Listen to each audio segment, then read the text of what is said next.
The van rumbled down the winding dirt road, headlights cutting through the oppressive darkness of the forest.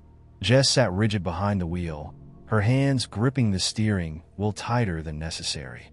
In the back seat, Adam, Leah, and Nate laughed and teased each other, but the noise barely registered. "This place is in the middle of nowhere," Adam said, leaning forward between the seats, his voice dripping with mock irritation. "Where's the Starbucks?" "There's no Starbucks." "That's the point," Jess replied, glancing briefly at him before focusing back on the road. "Yeah, Adam," Leah chimed in, her tone sarcastic.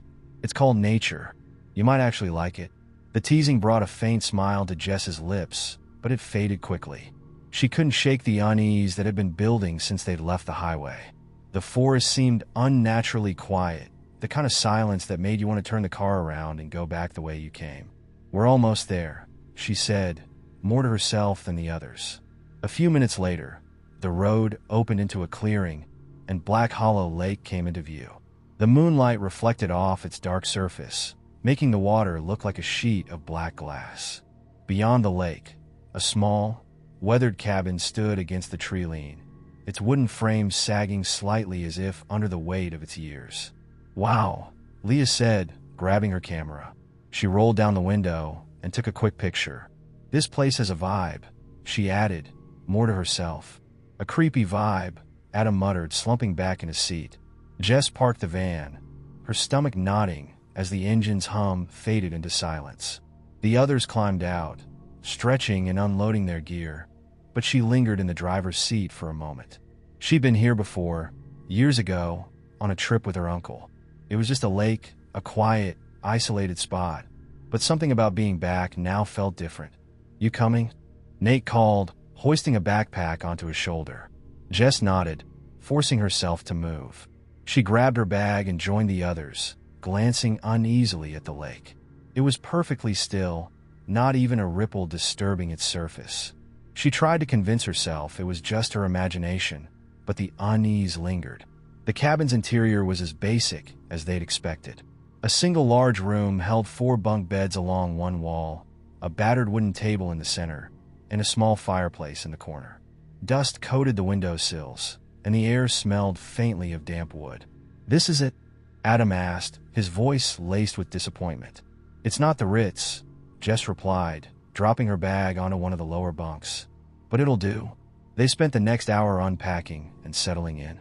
Jess checked the locks on the windows and doors, more out of habit than genuine concern, though her stomach tightened when she noticed the warped wood barely held the bolts in place.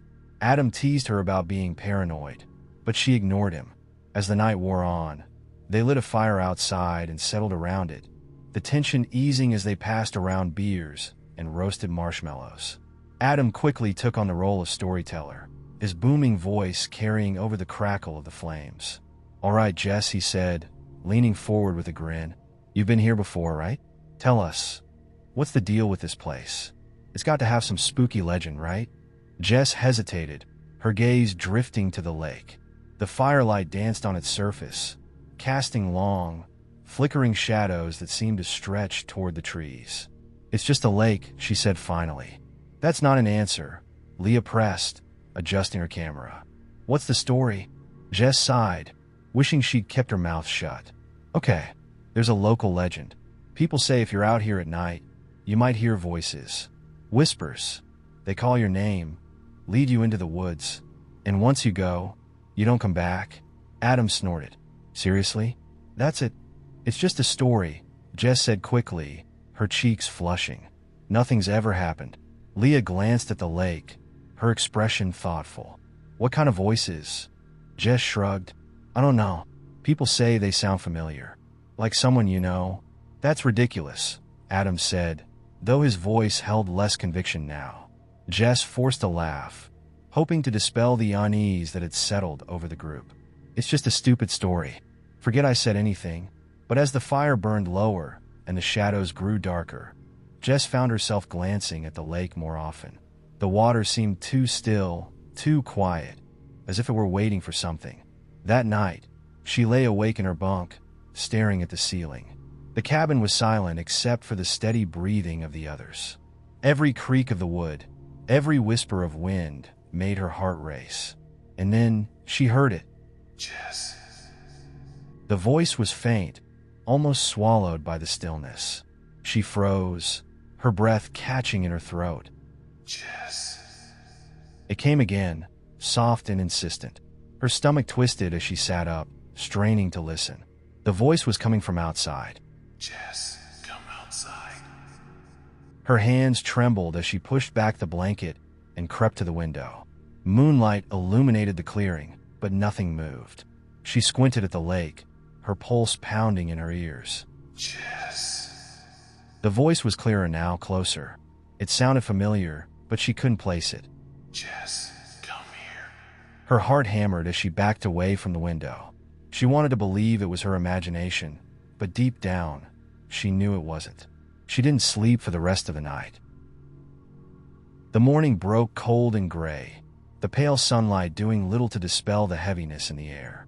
Jess had barely slept, and the tension in her body only worsened as she joined the others around the makeshift breakfast of instant coffee and granola bars. Leah was the first to notice her silence. "You look awful," she said, half smirking as she sipped her coffee.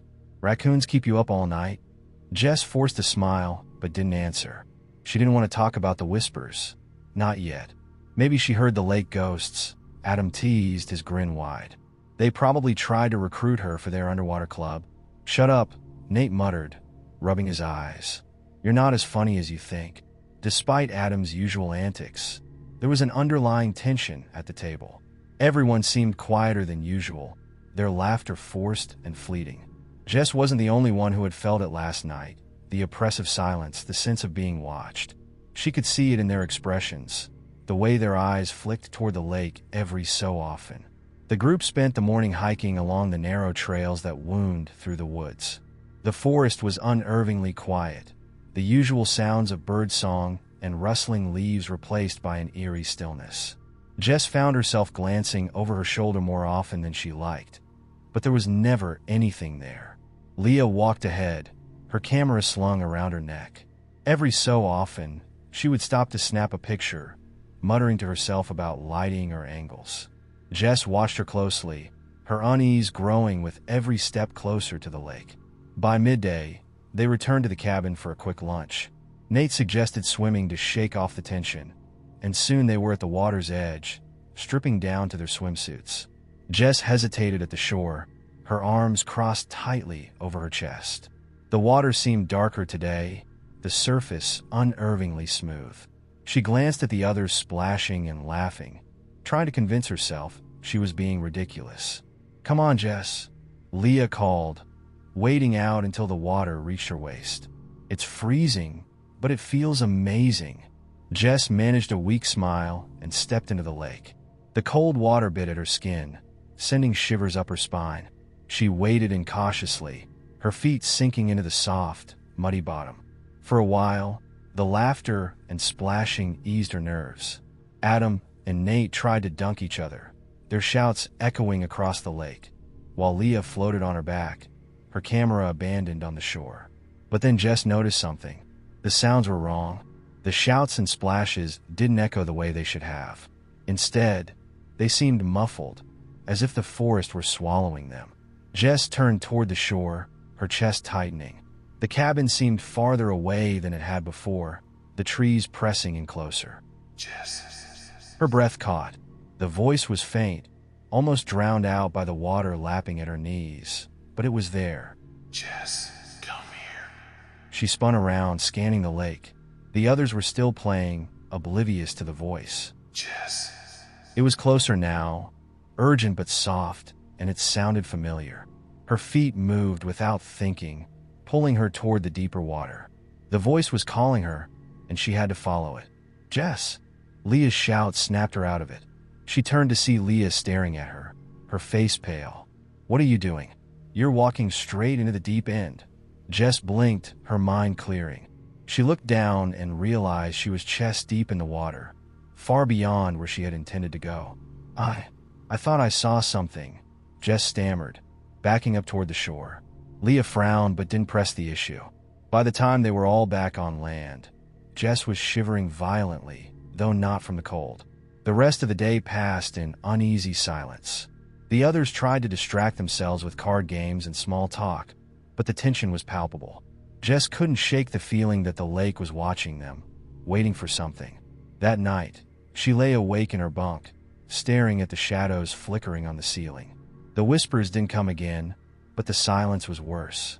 It pressed down on her like a weight, making it hard to breathe. Sometime after midnight, the scream jolted her upright.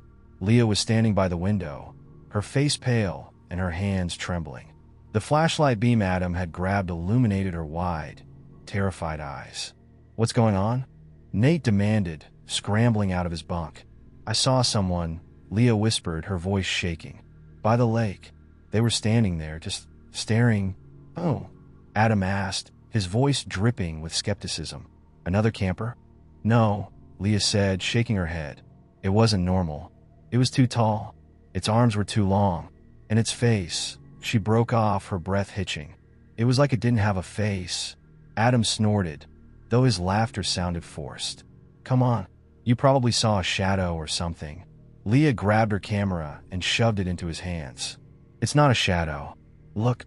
Adam scrolled through the images, his smirk fading. He held the camera out for the others to see. The picture showed the lake, its surface shimmering under the moonlight. But near the shore, a figure stood, tall and thin, its limbs impossibly long. Its head was tilted toward the camera, but where its face should have been, there was only a pale, featureless void. The cabin fell silent. "Could be a trick of the light," Jess said weakly, though she didn't believe it. "It's not a trick," Leah whispered. "It's real." No one slept that night. They stayed huddled in the cabin, the flashlight beam dancing across the windows as if they expected the figure to return. But the night passed without incident, and when the sun finally rose, the group was pale and exhausted. "We're leaving," Nate said firmly as they sat around the table. Jess nodded, though a part of her doubted they'd be able to. The lake wasn't done with them. She could feel it. The morning air was heavy with dampness, the sunlight muted by a blanket of gray clouds. The group worked quickly to pack their things, the tension palpable as they moved around the cabin. Adam stuffed supplies into his duffel bag, muttering curses under his breath, while Nate double-checked that nothing was left behind. Jess kept glancing at Leah, who hadn't said much since last night. Her camera hung from her neck, swinging slightly as she packed, but she avoided looking at it, or anyone else. "We'll be fine," Adam said, his voice louder than necessary, as if trying to convince himself as much as the others. "It was just some weirdo messing with us. We'll get to the van and be out of here in no time." No one replied. Jess zipped her bag shut, her hands trembling. The whispers from the night before still echoed in her mind, and her gut told her it wasn't going to be that easy. Once everything was loaded into the van, Jess took the driver's seat, and the others piled in. The dirt road stretched ahead, the forest crowding close on either side. "Let's go," Nate said, sitting up straighter as if eager to leave the lake behind. Jess started the engine, and the van rumbled to life. Gravel crunched beneath the tires as they rolled forward, the cabin disappearing from view. She kept her eyes on the road, refusing to look in the rearview mirror. They drove for nearly 10 minutes in tense silence before Adam spoke. "This road is taking forever. I don't remember it being this long on the way in." Jess frowned. He was right. The road seemed different, narrower, with the trees pressing closer than before. She shook her head, forcing the thought away. "We're almost there," she said, though doubt crept into her voice. Another 10 minutes passed, then 20. "It's looping," Leah whispered. Her voice was so soft Jess almost didn't hear it. "What?" Adam asked, twisting around to face her. Leah's face was pale, her hands gripping the camera strap tightly. "I saw that tree before, the one with the broken branch. We've passed it twice now." "That's impossible," Adam said, his tone sharp. "You're imagining things." "No, she's not," Nate said. "I saw it too." Jess's chest tightened as panic bubbled up inside her. She slammed on the brakes, bringing the van to a jarring stop. The group lurched forward, and Adam swore loudly. "What the hell are you doing?" he demanded. "We're checking," Jess said firmly. She shoved the door open and stepped out, the damp forest air prickling her skin. The others followed reluctantly, muttering among themselves. Jess marched to the tree Leah had pointed out, her heart pounding. It was a gnarled oak, its lower branch snapped and dangling like a broken limb. She stared at it, dread coiling in her stomach. She turned back to the van, her gaze scanning the road. The path ahead looked identical to the one behind them, twisting, narrow, and lined with endless trees. "We're lost," Nate said, his voice hollow. Jess shook her head. "We're not lost. It's just the road's confusing. We'll keep driving." But even as she said it, she knew it wasn't true. Back in the van, the atmosphere was suffocating. No one spoke as Jess started driving again, her grip on the wheel so tight her knuckles turned white. Minutes stretched into hours, and the forest never changed. Then the van sputtered. "No, no, no," Jess muttered, slamming her foot on the gas. The engine groaned, then fell silent. "You've got to be kidding me," Adam snapped. "What now?" Jess slammed the steering wheel in frustration. "I don't know. It was fine a second ago." Nate climbed out and opened the hood, but his face was grim when he returned. "I have no idea what's wrong. Everything looks fine, but it won't start." "Great," Adam said, throwing his hands in the air. "Now we're stuck in the middle of nowhere with no phone signal and no car. This is just perfect." Jess ignored him, her mind racing. They had food and water, enough to last a couple of days, but that wasn't what scared her. It was the whispers, the stillness, the feeling that the forest itself was alive, watching them, waiting. "We'll walk back to the cabin," she said finally. "Why?" Adam asked, his voice dripping with sarcasm. "So the lake ghosts can finish the job?" Jess glared at him. "Because it's the only shelter we've got, and we can't sit here all night." He opened his mouth to argue but shut it when Nate nodded in agreement. The hike back was worse than Jess had anticipated. The road seemed to stretch endlessly, the trees growing darker and more oppressive with every step. The sun hung low in the sky, its light dim and watery. Leah walked at the back of the group, clutching her camera like a lifeline. She hadn't spoken since they left the van, her eyes darting nervously at every sound. "Do you hear that?" she whispered suddenly. Jess stopped, her heart skipping a beat. "Hear what?" Leah's eyes widened, and she pointed to the trees. "Voices. They're calling us." Jess strained to listen, but at first, all she heard was the wind rustling through the branches. Then faintly she heard it. Leah. The voice was soft, almost melodic, and it made the hairs on Jess's neck stand on end. Jess. Another voice joined in, this one closer. It sounded familiar, but distorted, as if spoken through water. "Keep walking," Jess said, her voice trembling. Adam grabbed her arm, his face pale. "What is that?" "Just move," she snapped, pulling away. The group broke into a jog, their footsteps crunching against the gravel. The whispers followed, growing louder, more insistent. "Jess, come back. Adam, we need you." By the time they reached the cabin, they were breathless and shaking. Jess slammed the door shut and locked it, though it felt like a futile gesture. "What's happening?" Nate asked, his voice cracking. "What the hell is going on?" No one answered. Jess leaned against the door, her chest heaving. Outside, the forest was silent again, but the unease lingered, suffocating and unrelenting. The lake didn't want them to leave. The cabin was suffocatingly quiet. No one dared speak, as if acknowledging the whispers might invite them inside. Jess stood by the window, peering out into the fading light. The others huddled near the table, their faces pale and drawn. "We're trapped," Adam said finally, his voice breaking the silence. He sounded more tired than angry now. "The road doesn't go anywhere. The car won't start. We're just sitting here waiting for her." "For what?" Nate snapped, his voice rising.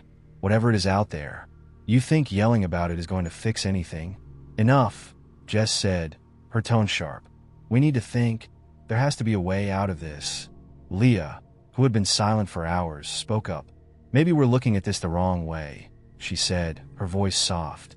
She clutched her camera to her chest, her fingers nervously fidgeting with the strap. "What are you talking about?" Adam asked. Leah looked at Jess, then the others. "What if it's not about leaving? What if the lake is trying to tell us something?" Jess frowned. "Tell us what?" Leah hesitated, glancing at her camera. I don't know, but there's something here. Something we're not seeing. Fantastic, Adam muttered. So, we're supposed to have a conversation with whatever's out there? Great plan. Do you have a better idea?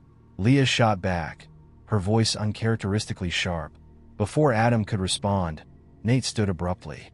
The cabin. Maybe there's something here. Something that explains what's happening. Jess nodded, clinging to the idea like a lifeline. Search everywhere. The closets, the drawers.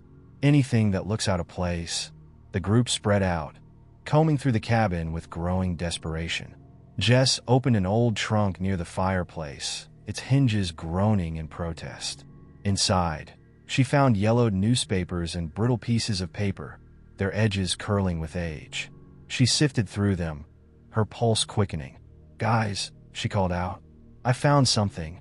The others gathered around as Jess laid the papers on the table. They appeared to be clippings and handwritten notes, though much of the writing was faded or smudged. One headline stood out, its bold letters proclaiming, Local Legend, The Curse of Black Hollow Lake. Jess scanned the article, her brow furrowing. It says the lake was the site of a tragic incident in the 1800s.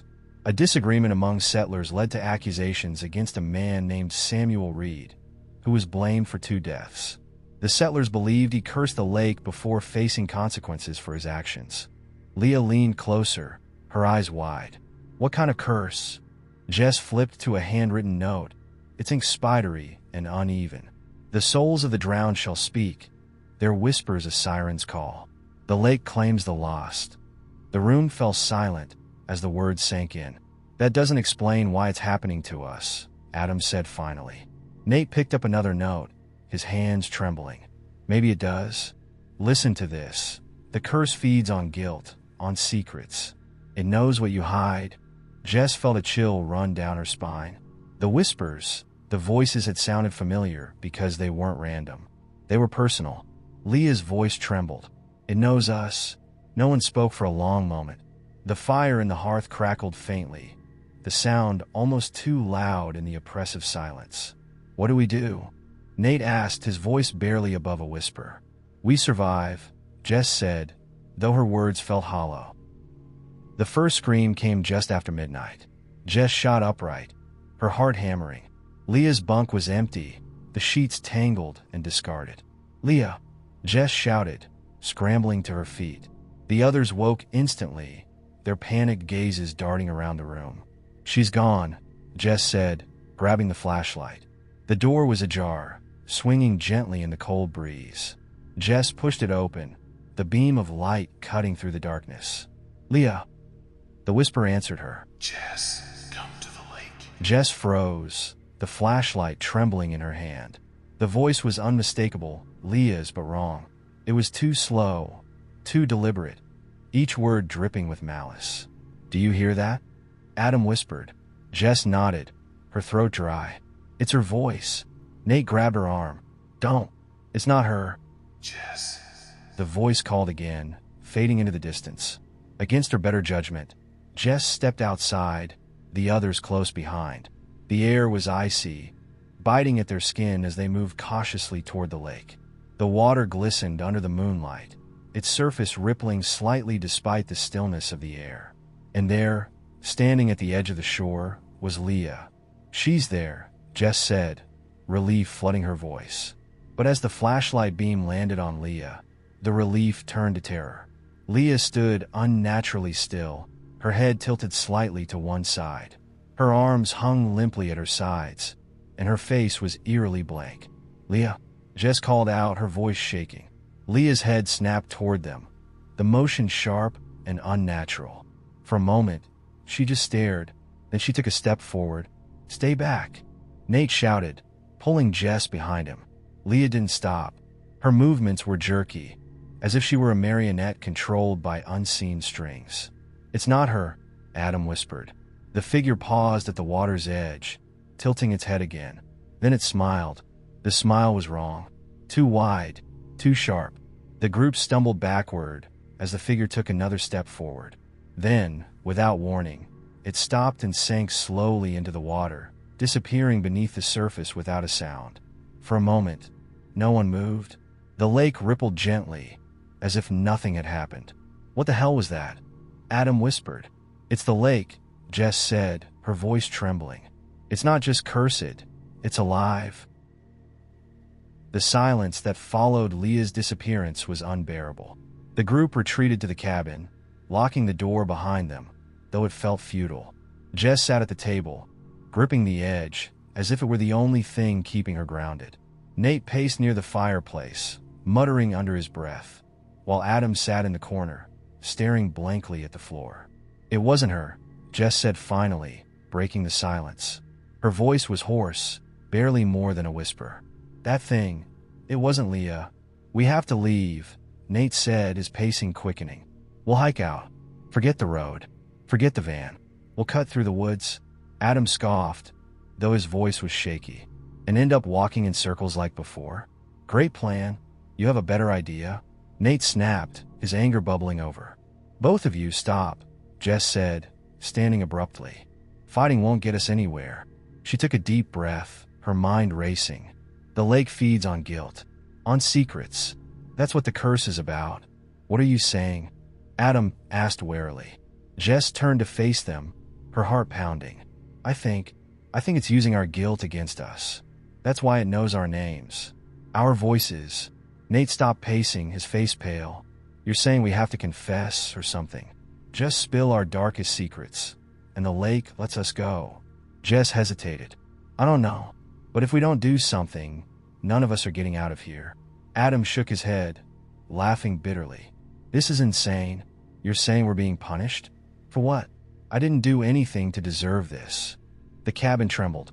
A low groan, like the creak of an ancient tree, echoed through the walls. The fire in the hearth flickered violently, and the temperature in the room dropped. Jess felt a chill run down her spine. It's listening. The groan grew louder, the sound now resembling a low, guttural whisper. The walls seemed to close in, the shadows stretching and twisting unnaturally. Fine, Adam shouted, standing abruptly. You want to hear it? My great confession?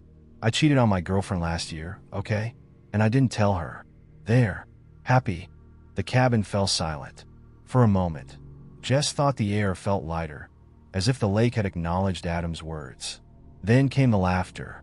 It was faint at first, barely audible, but it grew louder, surrounding them. It wasn't human. Low and distorted, like the sound of a distant storm. That's not enough, Jess whispered.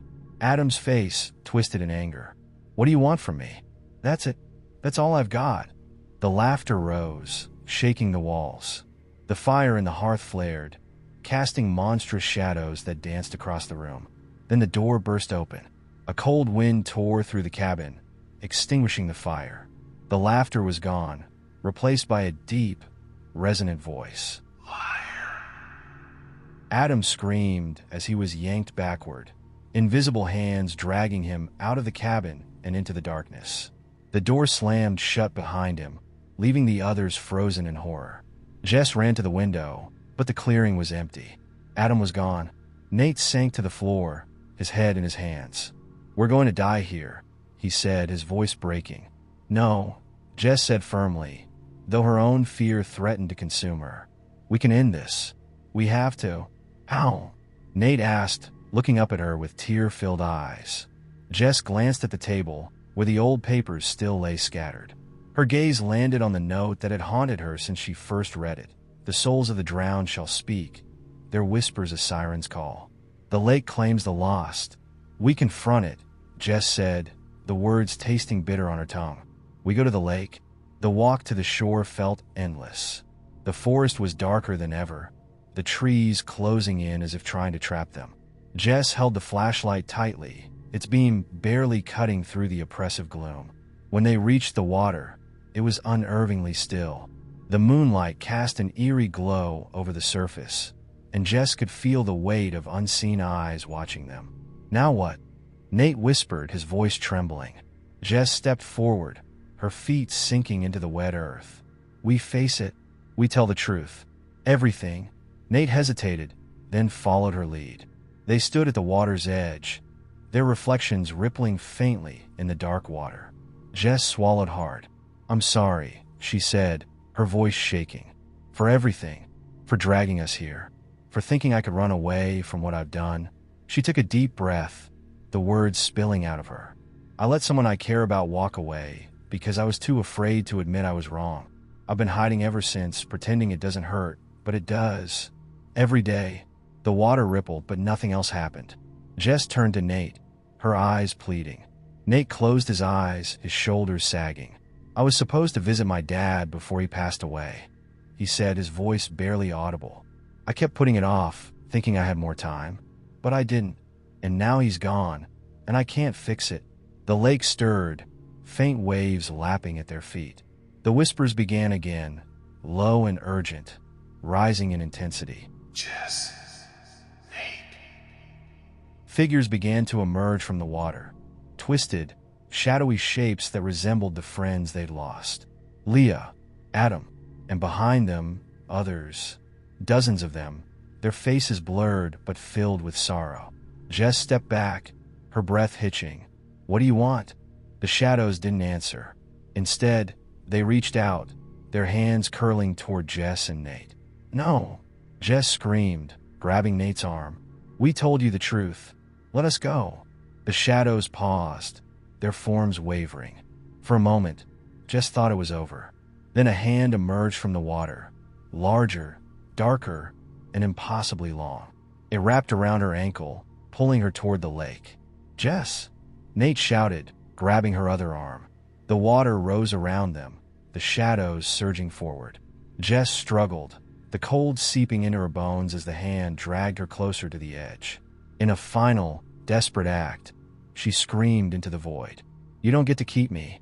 I'm not afraid of you. The lake froze. The hand released her, and the shadows dissipated, sinking back into the water. Jess collapsed onto the shore, gasping for breath. Nate pulled her up, his face pale and streaked with tears. The forest was silent again. They found the road at sunrise. The cabin was gone, replaced by an empty clearing. When they reached the van, it started without issue, and they drove away without looking back. Neither Jess nor Nate spoke of the lake again. But every so often, Jess would wake in the middle of the night, hearing faint whispers calling her name. The lake didn't forget. How do you feel about this story? Submit your chilling stories to our email in the bio. And subscribe to our channel so you never miss stories like that. Good night.